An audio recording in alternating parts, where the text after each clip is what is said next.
Bismillahirrahmanirrahim. Assalamualaikum warahmatullahi wabarakatuh.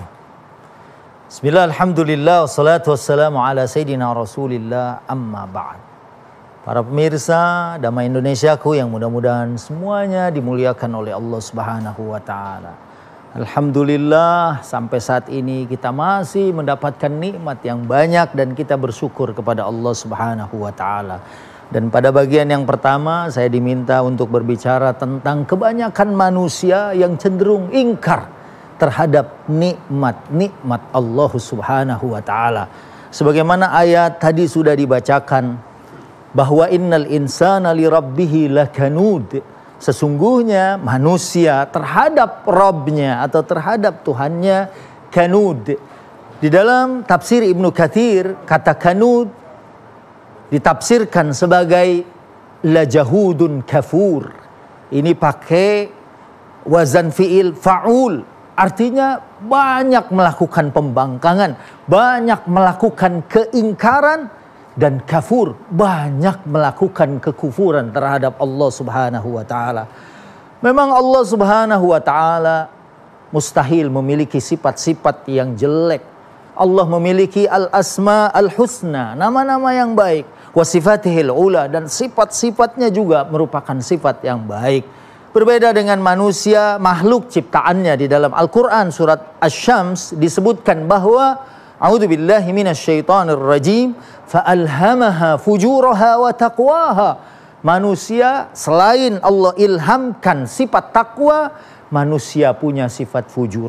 Dan salah satunya tadi pembangkangan terhadap Rabbnya. Nikmat tercurah begitu banyak, diuji sekali seolah-olah nikmat itu hilang, seolah-olah nikmat itu binasa. Padahal kenikmatan yang sudah dikecap itu adalah yang kalau kita lihat bahasa Al-Quran, wa in ta'uddu ni'matallahi la tuhsuha. Seandainya kita mau melihat, menghitung nikmat Allah, kita nggak mampu menghitung nikmat itu. Namun memang di sini pada kesempatan ini kita melihat kembali sifat-sifat jeleknya kita sebagai manusia. Untuk apa? Supaya kita menjadi hamba yang mendominankan sifat baik dari Allah atau sifat takwa dari Allah Subhanahu wa ta'ala. Memang di dalam surat Al-Ma'arij juga disebutkan, a'udzubillahi minasyaitonir rajim. Bismillahirrahmanirrahim. Innal insana khuliqa halu'a idza massahu syarru jazu'a wa idza massahu khairu manu'a illal musallin. Shadaqallahul azim. Di sini juga disebutkan bahwa innal insana khuliqa halu'a.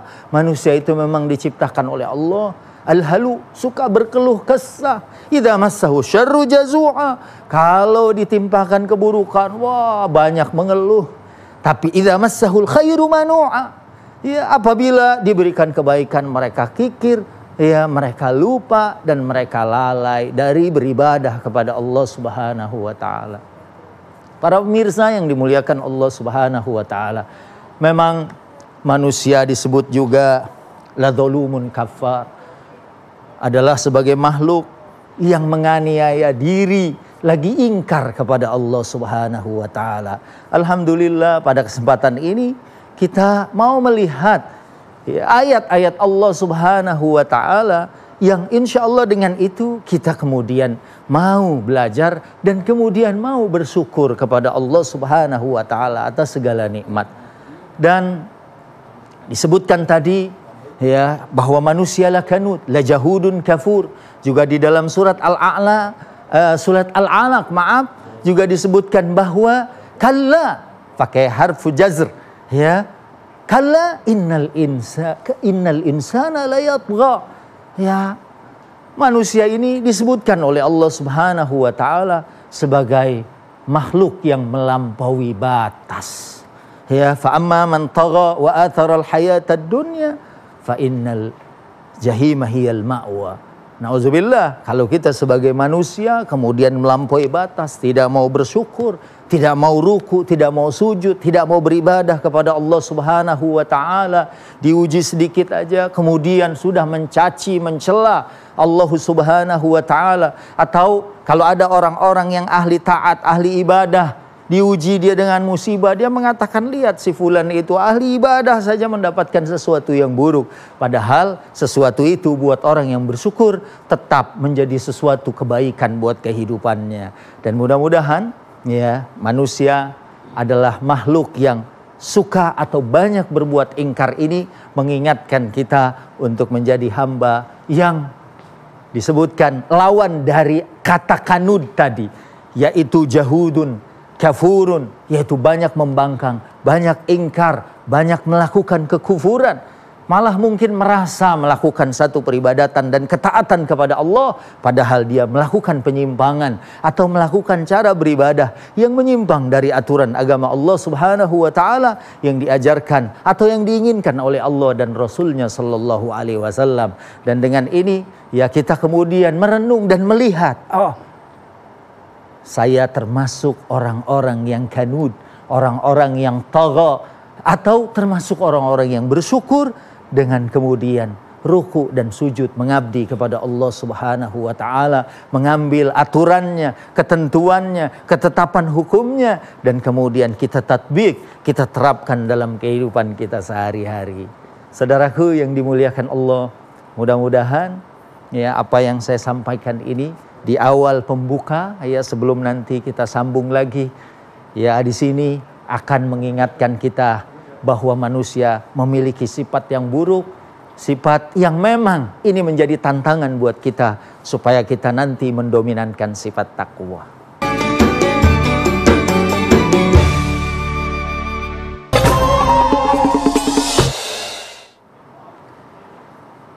Terima kasih masih bersama dengan Damai Indonesiaku TV One. Dan tadi pada bagian yang pertama saya sudah menyampaikan tentang sifat manusia yang suka ingkar, yang cenderung melakukan kekufuran.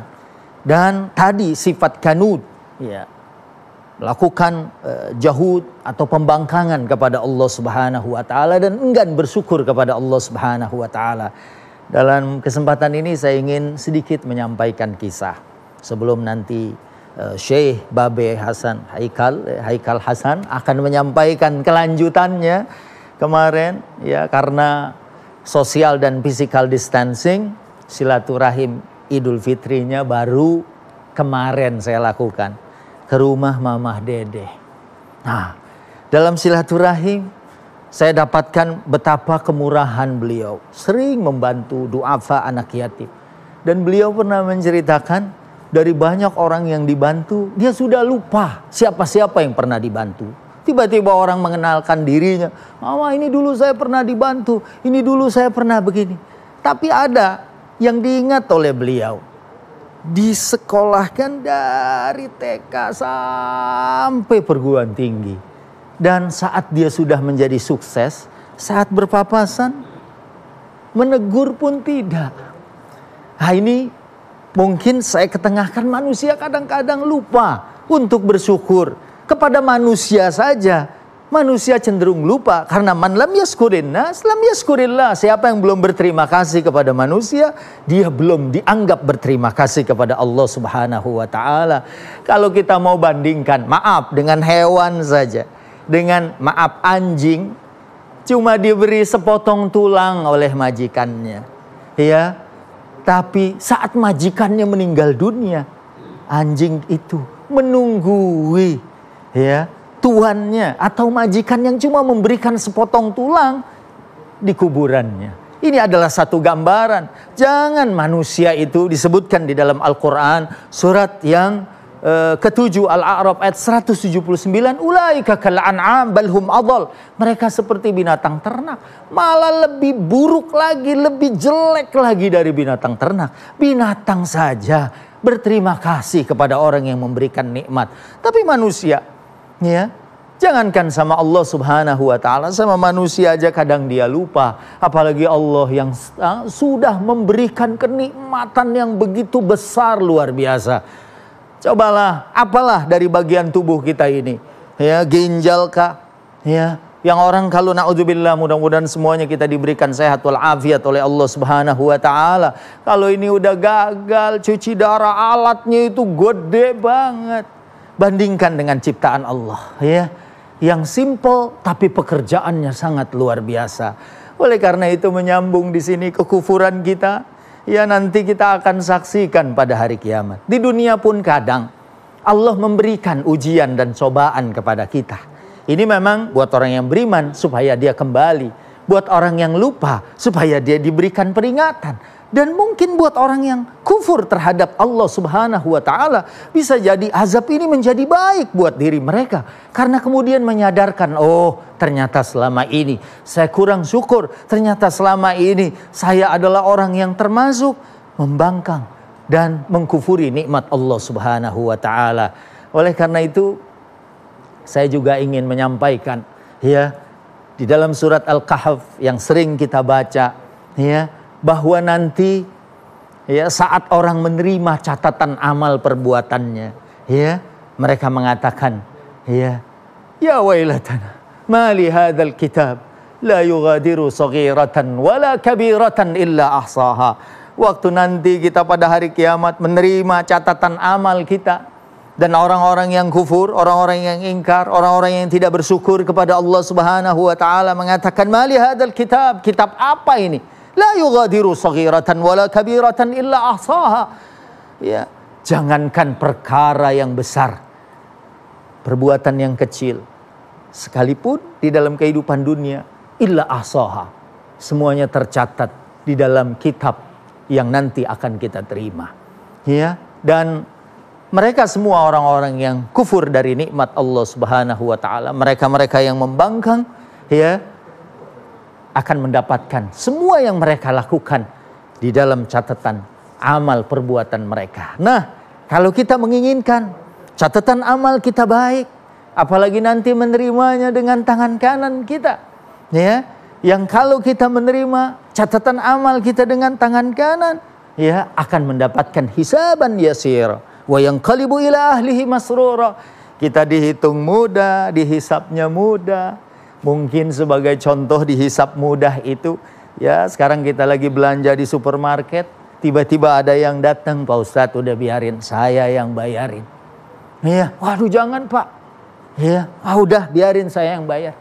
Gak usah Pak, gak enak sebab masih ada 3 troli lagi. Wah, lain kali kalau mau bayarin Ustadz, lihat-lihat dulu dia dorong trolinya berapa. Nah, itu aja kalau kita lagi mau bayar, ada yang bayarin. Itu hisaban yasira, dihisap mudah. Apalagi nanti pada saat kita di sisi Allah, saat tidak ada penolong, saat tidak ada perlindungan, kecuali pertolongan dan perlindungan Allah. Saya ingatkan surat Yasin, ya, saat al-yawma nakhtimu ala afwahihim wa tukallimuna aydihim wa tashhadu arjuluhum bima kanu yaksibun.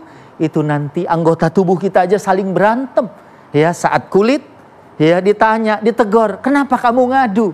Kata kulit, "Antaqanallah alladzi antaqa kulla syai." Kami dibikin bicara oleh Allah untuk menjadi saksi amal perbuatan. Allah lah yang telah menjadikan saya bisa bicara. Maka bersyukur, jangan kufur, insyaallah kita akan melihat nikmat. Kalau kufur, inna adzabi lasyadid. Azab Allah sangat pedih. Na'udzubillah min zalik.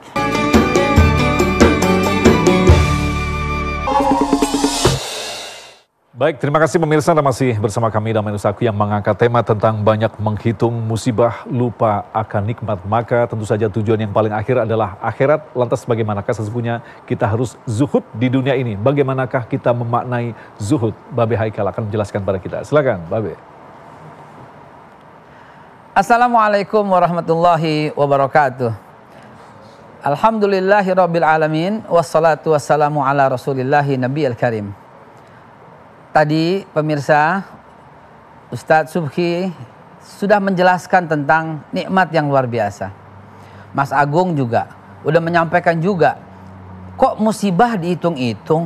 Nah, bagaimana solusinya? Kita masuk solusi yang pertama, yaitu soal zuhud. Dalam surat Al-Qasas, Allah Subhanahu wa taala menyampaikan informasi kepada kita yang indah sekali. Dan informasi ini membuat kita bisa berkarya dunia apa akhirat ya. Apa jangan 50-50 atau bagaimana? Nah teman-teman sekalian, sahabatku dimanapun anda berada, perhatikan firman Allah ini. Wabtaghi fima ataqallahu daral akhirah wala tansa nasibaka minad dunya. Coba dibandingkan. Apakah ini 50-50? Sebagian orang menggunakan ayat ini untuk menjustifikasi bahwa kita mesti 50-50 dong. Mesti seimbang dong. Dunia sama akhirat. Tapi dalilnya Al-Qasas 77 ini. Kalau kita buka dalam kitab tafsir, rupanya ini ayat sebenarnya untuk zuhud. Kita disuruh cari sama Allah untuk akhirat. Tapi dunia, fala tansa nasibaka minad. Jangan lupa. Kalau itu, maka kezuhudan kita mesti kita mikir sekarang begini. Ini gue kerjain dunia nih, connect gak sama akhirat? Gue ngerjain dunia nih, nyambung gak sama akhirat? Kalau nyambung, ambil. Kalau gak nyambung, jangan. Begitu juga semua tindakan kita. Zuhudnya itu di situ. Saya mohon izin tidak bercerita soal zuhudnya para anbiya. Jauh. Saya mohon izin untuk tidak bicara soal zuhudnya para sahabat. Jauh. Saya juga tidak bicara zuhudnya para salafus soleh. Jauh semuanya. Karena itu bagaimana? Buat yang kita sekarang nih, biar gampang begini. Mau main Mobile Legend nih. Ada hubungannya gak sama akhirat? Ada, kerjain. Gak ada, jangan. Lu mau nongkrong nih di pinggir jalan nih. Ada hubungannya gak sama akhirat? Ada, berarti dakwah. Kalau enggak, jangan.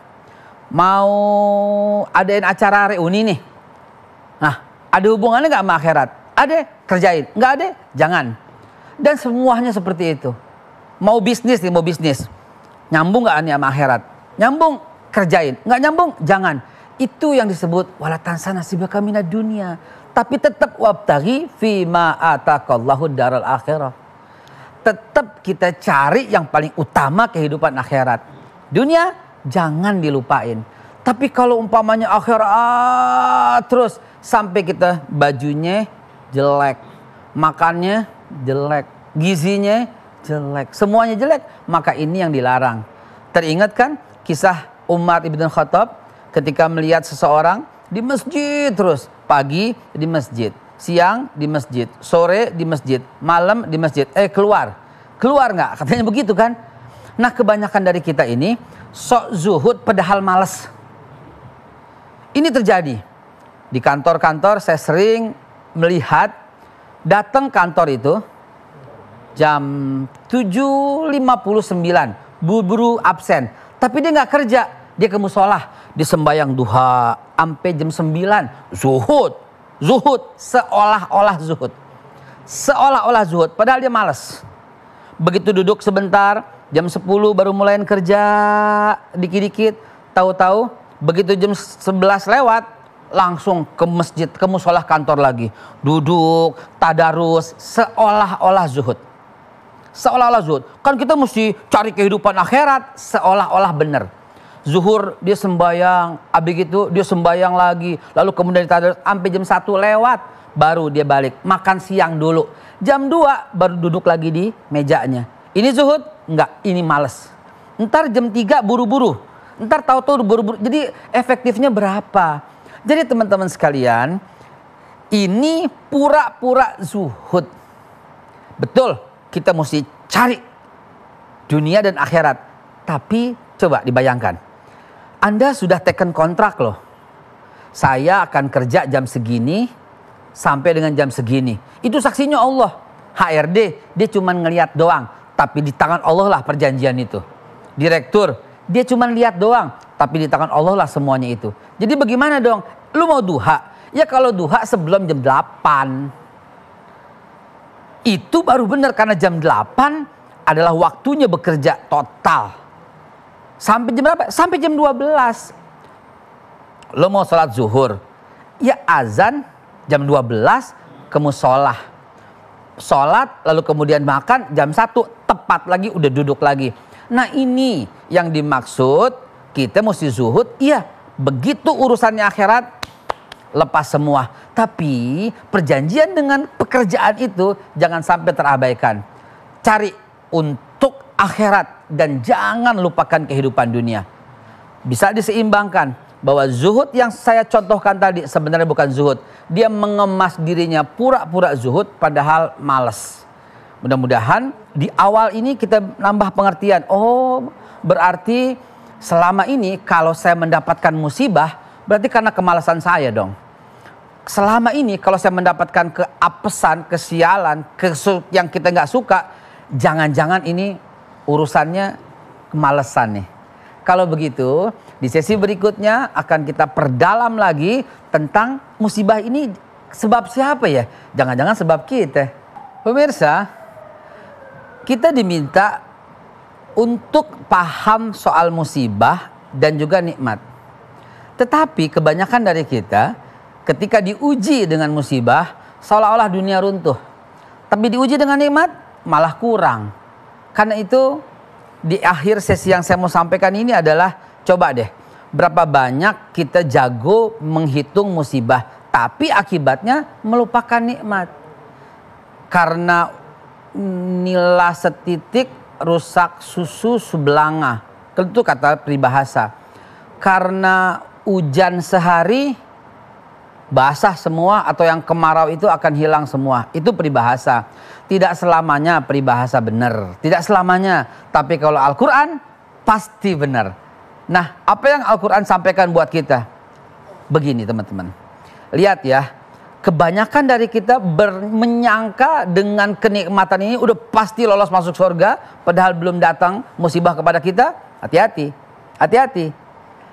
Allah firmankan, am hasibtum an tadkhulul jannah falam ya'tikum masalul ladzina khalu min qablikum masatumul ba'sa wad dharra wa zulzilu hatta yaqula rasul wal ladzina amanu ma'ahu mata nasrullah ala inna nasrul qarib.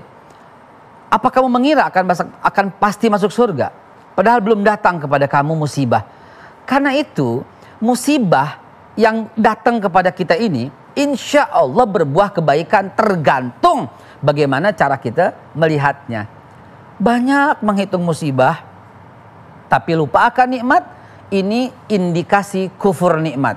Dan kalau ini terjadi, lain syakartum la azidannakum wa lain kafartum inna adzabi lasyadid. Azab Allah itu akan kita rasakan terus sepanjang dunia, apalagi sampai akhirat ketika kita kebanyakan, aduh gue susah nih, aduh listrik naik nih, aduh BPJS naik nih, aduh semua naik nih. Dan akhirnya apaan? Ternyata kita lupa bahwa kita masih mendapatkan curahan rahmatnya Allah Subhanahu wa ta'ala. Aduh Indonesia ribut nih, aduh semua pecah nih. Sehingga kita lupa bahwa Allah menganugerahkan itu semua untuk modal perbaikan kita semua. Sebagaimana kita tiba-tiba, aduh gue jadi diabetes nih, aduh gue jadi sakit nih. Padahal itu supaya kita mulai makan makanan yang lebih baik. Sekali lagi teman-teman sekalian, lihatlah musibah yang datang sekarang. Ada corona, ada bencana, ada kesusahan ekonomi. Jangan ditambah lagi dengan kesusahan politik. Jangan ditambah lagi dengan kesusahan sosial. Apalagi akhir berujung kepada perpecahan. Nauzubillah. Lihat ya, nikmat Allah buat Indonesia apa ya? Kita ada 714 suku. Ini nikmat. Kita ada 630 bahasa. Bandingkan dia dengan negara lain, dari ujung ke ujung ada cuma satu bahasa, Inggris. Tapi ribut bahasa Inggris, sama-sama bahasa Inggris. Ada juga yang sama-sama bahasa Arab, tapi berantem dan perang. Tapi Indonesia, dari Aceh sampai Papua, 630 bahasa. Akur. Ini bukan musibah. Ini nikmat yang mesti kita perjuangkan, kita mesti pertahankan. Suku, negara lain cuma 2, cuma 3, cuma 4. Afghanistan ada 4. Irlandia ada 2. Australia ada 3. Kita 714 suku. Ini musibah atau apaan? Ya nikmat. Pertahankan nikmat itu. Insya Allah kemerdekaan akan terus kita pegang sampai hayat di kandung badan. Dan anak cucu kita akan menikmati Indonesia yang beragam ini. Belum lagi soal ras. Belum lagi soal budaya. Belum lagi 13.000 pulau. Nikmat atau musibah? Karena itu sahabatku sekalian, berhentilah menghitung-hitung musibah supaya kita tidak lupa nikmat. Nikmati apa yang ada di tangan, karena sesungguhnya musibah itu adalah cara Allah untuk mencapai kebaikan. Kan pemirsa tahu, saya orang salesman dulu. Dan ketika ditolak, ini musibah nggak? Teman-teman sales saya berkata, waduh gue ditolak. Tapi buat saya, yes. Kenapa? Perhatikan ya, langkah salesman ya. Langkah ini juga berlaku buat kerja, buat di kantor, buat beribadah. Pertama, kalau orang sales ngapain? Pasti dia penawaran kan? Dia menawarkan. Habis menawarkan, dia kan memperkenalkan semuanya dengan lengkap ya. Setelah itu biasanya gimana? Ditolak. Level 3 tuh ditolak. Tapi lihat, kalau kita bikin tangga. Pertama kita perkenalkan, lalu kemudian kita uraikan, lalu kemudian ditolak. Kebanyakan ini kan musibah menyangkanya. Orang berkata apa? Waduh gue ditolak nih. Waduh gue ditolak nih. Dia tidak melihat bahwa sebenarnya dia udah level 3. Maksudnya apa sih level 3? Pertama kan lu memperkenalkan diri. Lalu memaparkan. Lalu mempresentasikan. Ketiga apa? Ditolak.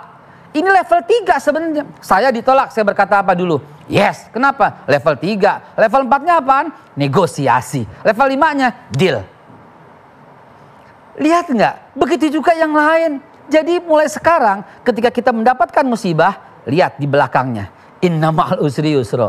Fa inna ma'al usri yusra. Allah menguji dengan kebaikan dan juga dengan keburukan. Allah menguji dengan kesusahan, juga dengan kegembiraan. Tapi lihatlah, di balik kesulitan ada kemudahan. Sungguh, di balik kesulitan ada kemudahan. Jadi mulai sekarang, jangan kita terfokus dengan terlalu banyak menghitung musibah. Insya Allah, Allah Subhanahu Wa Taala pasti hal yang terbaik buat kita. Ingat, ya Allah Subhanahu Wa Taala bilang apa? Semua kebaikan itu dari Allah dan keburukan dari kita sendiri. Ma asabaka min hasanatin faminallah, wa ma asabaka min sayiat faminan nafsik. Apa yang datang kepada kamu kebaikan dari Allah, apa yang datang kamu keburukan itu ujian dari Allah. Tapi penyebabnya kita penyebabnya. Karena itu mulai sekarang jangan lagi berprasangka buruk, nikmati saja semua yang kita terima karena sebenarnya ini semua dari Allah Subhanahu wa taala.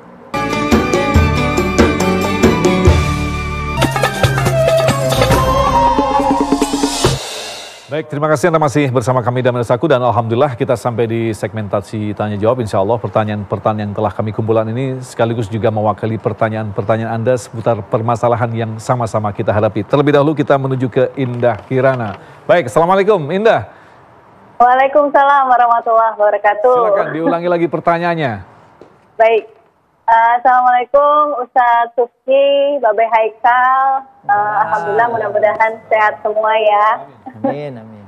Bisa ketemu dalam kesempatan online seperti ini, luar biasa. Ya, pertanyaan saya, tadi bagaimana kita menjadikan rasa kesabaran, keikhlasan, keistiqomahan ini untuk menghadapi musibah, ada kutip, atau mungkin ujian yang sedang kita hadapi bersama saat ini. Baik, Ustaz Subki mungkin bisa menjawabnya. Bagaimanakah kita menghadirkan kesabaran, keikhlasan dalam menghadapi musibah, dan ini susah sekali sebenarnya kita laksanakan ini, Ustaz. Baik, Ustadz Agung dan Mbak Indah Kirana ya. Memang karena bayarannya mahal dari Allah Subhanahu wa taala, ya disebutkan a'udzubillahi minasyaitonirrajim, bismillahirrahmanirrahim, innama yuwaffas sabiruna ajrahum bighairi hisab. Bahwasanya Allah akan membalas pahala kesabaran seseorang itu dengan pahala bighairi hisab, ya tanpa dihitung-hitung. Kita kalau belanja di tukang sayur, cabai sekilo ditimbang, dihitung, ya ditambahin paling sedikit. Nggak mungkin tambahnya misalnya beli cabai sekilo dikasih 2,5 kilo atau 4,5 kilo, itu nggak mungkin Babe ya. Mungkin kalau busuk ya. Gitu. Nggak kepake juga kalau busuk. Nah, busuk buat bawa pulang deh. Makanya karena innama yuwaffas sabiruna ajrahum bighairi hisab, dan pelajaran dari nabi terdahulu misalnya ayahnya Nabi Yusuf nangis karena nahan kesabaran sampai matanya buta, ya fasabrun jamil. Ya karena sabar itu ya akan selalu melahirkan kebaikan, karena sabar itu pasti baik, ya. Dan di dalam surat Ali Imran ayat yang terakhir, nah ini kalau kita lihat ayatnya, dipanggil orang-orang yang beriman, ya ayyuhalladzina amanu sabiru wasabiru warabitu wattaqullaha la'allakum tuflihun. Kalau mau sukses, kalau mau menang, mau berhasil, di sini orang-orang yang beriman dipanggil isbiru wasabiru, Ya, dan di sini ditaukid, dikuatkan lagi, kuatkan kesabaran. Emang kalau ngomong doang sih enteng. Betul. Ya, betul. tapi kalau kita lagi diuji, saya nasehatin orang yang kecopetan, masya Allah ayat keluar semua. Begitu kita ke masjid sendal hilang, marah-marah. Kadang-kadang kalimat yang keluar dari mulut kita bukan innalillahi. Betul. Ya, kurang ajar tuh copet gitu. Kurang ajar tuh tahu aja sendal mahal gitu kan. Betul. Nah, ya memang perlu latihan-latihan. Ya. Dan orang aja kan kalau mau jadi misalnya kalau tadi Babe nyebut main Mobile Legend ya, orang mau ikut misalnya bodybuilder ya, bodybuilding tuh ya, pengen badannya jadi gede.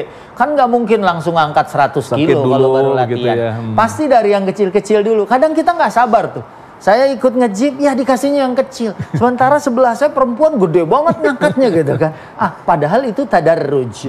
Semuanya itu tahapan. Kayak naik anak tangga, bertingkat, sabar kita. Akhirnya nanti hasilnya bagus.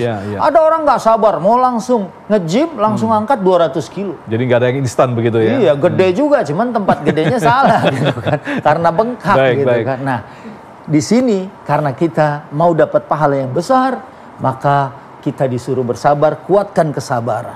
Ya, dan insya Allah kita semua mendapatkan kesuksesan dan kemenangan. Ya, Babe, kalau kita kembangkan pertanyaan ini, sering orang mengatakan bahwa sabar ada batasnya. Padahal kita tahu bahwa sabar itu memang harus dilakukan, dinikmati hingga kita mati, Be. Bagaimana memahami ini, Be?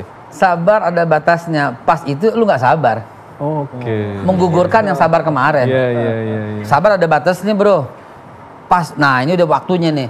Yang kemarin dia gugur. Berarti dia belum sabar, nggak ada. Jadi kalimat sabar nggak ada batasnya. Mudah-mudahan kita bisa lupakan semua. Sebab kenapa? Begini indah, ya.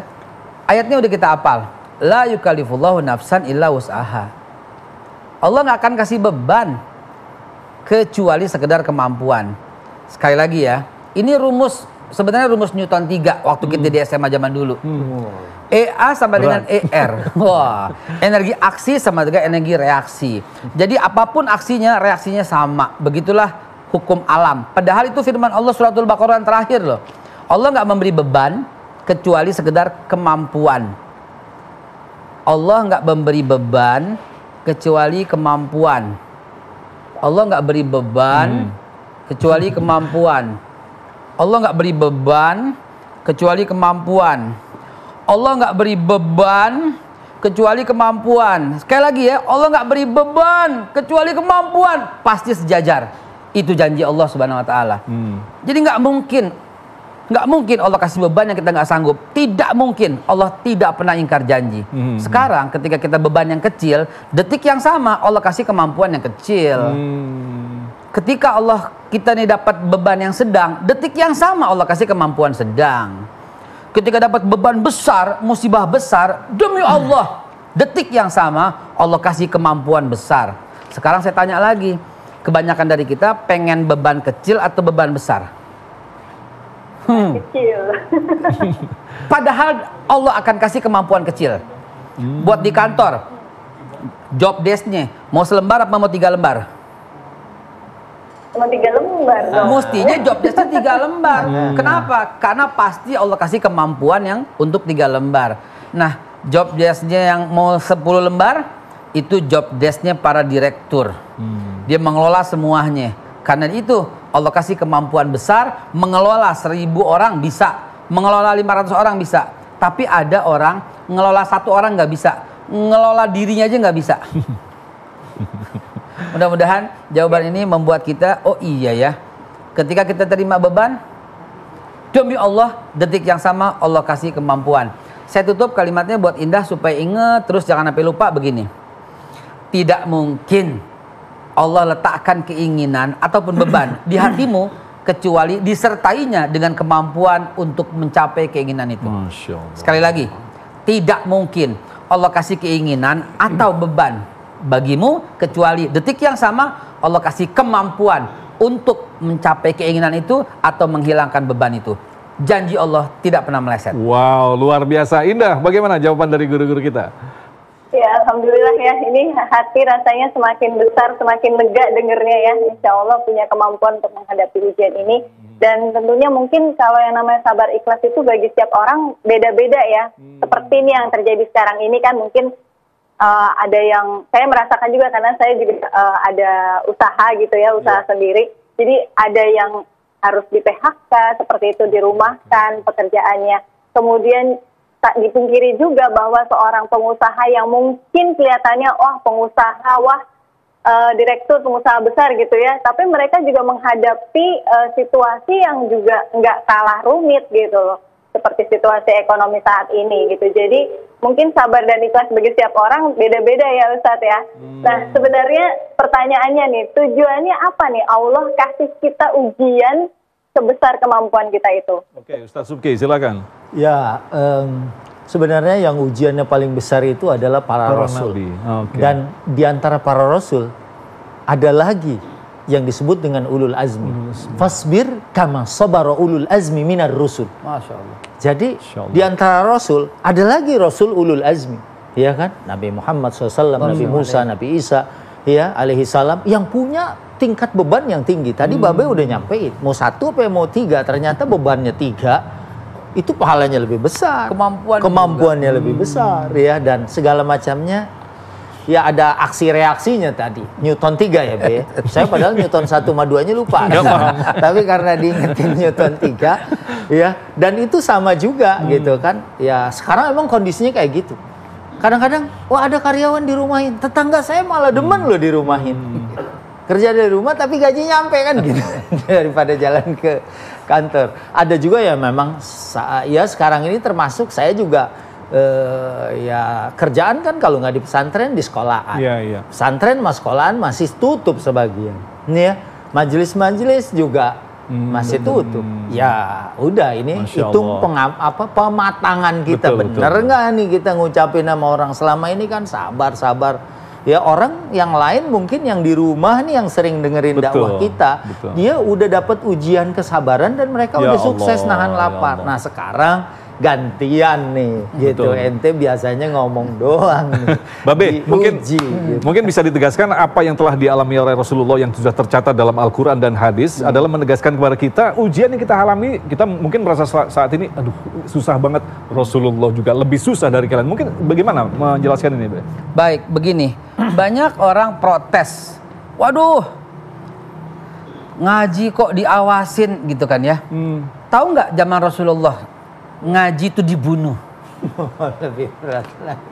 Lebih berat. Di rumah Arqam bin Abil Arqam, ketahuan ngaji dibunuh. Bilal bin Rabah ketahuan ngaji digencet batu. Gitu. Ammar bin Yasir ketahuan ngaji, emaknya bapaknya diseret dibunuh. Jadi, waduh ngaji gerah nih. Ya, dia nggak tahu zaman isolasi bagaimana zaman Rasulullah. Ya Allah. Zaman isolasi itu di antara gunung, nggak ada apapun dan di situ dan kelaparan. Untung ada Sayyidatina Khadijah. Sayyidatina Khadijah dia menjual bajunya, pakaiannya, semua dijual untuk memberi makan orang-orang yang lagi diisolasi. Jadi musibah yang kita terima seperti Mas Agung bilang tadi, kalau dibandingin sama dulu nggak ada apa-apanya. Beneran. Betul. Kita ini para dai suka malu banget. Malunya bagaimana? Rasulullah dakwah itu ditolak, kita dakwah ditunggu. Beneran, Rasulullah itu ditolak. Kita juga berani nggak dakwah ke tempat yang ditolak? Nggak deh begitu. Tapi kita lihat Rasulullah SAW kaya, dakwah, miskin. Kebanyakan dari kita miskin, dakwah, terus jadi kaya, nggak bener. Allahu Akbar. Ada yang salah di sini. Nah, jadi ini koreksi buat teman-teman bahwa dakwah itu sebenarnya pengorbanan. Ada nggak diundang, nggak dijemput, gue gak datang. Rasulullah naik apaan? Jadi begitu Mas Agung. Jadi kita lihat aja kebandingin zaman dulu. Mudah-mudahan ini membuat kita terbuka mata. Iya ya, dakwah itu pengorbanan. Dakwah itu perjuangan. Kalau lu mau enaknya aja, dagang teh di pinggir jalan. Bismillahirrahmanirrahim. Alhamdulillahi Rabbil Alamin. Hamdan naimin, hamdan syakirin, hamdan yuwafi ni'amahu wa yukafi'u mazidah. Ya Rabbana lakal hamdu wa lakal syukru kama yanbaghi li jalali wajhikal karim wa li'adhimi sultanik. Ya Allah, maafkan segala kesalahan dan kealfaan kami ya Allah. Mungkin selama ini kami banyak mengingkari kenikmatan darimu ya Allah. Malah banyak terus membalas nikmat-Mu dengan dosa-dosa dan kesalahan. Maafkan ya Allah, ampuni kami ya Allah. Rabbana afrigh alaina sabran wa thabbit aqdamana wansurna 'alal qaumil kafirin.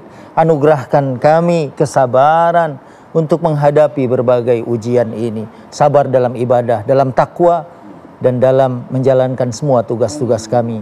Dan lindungi kami dari kekufuran dan orang-orang yang ingkar. Rabbana atina fid dunya hasanah wa fil akhirati hasanah wa qina adzabannar walhamdulillahi rabbil alamin.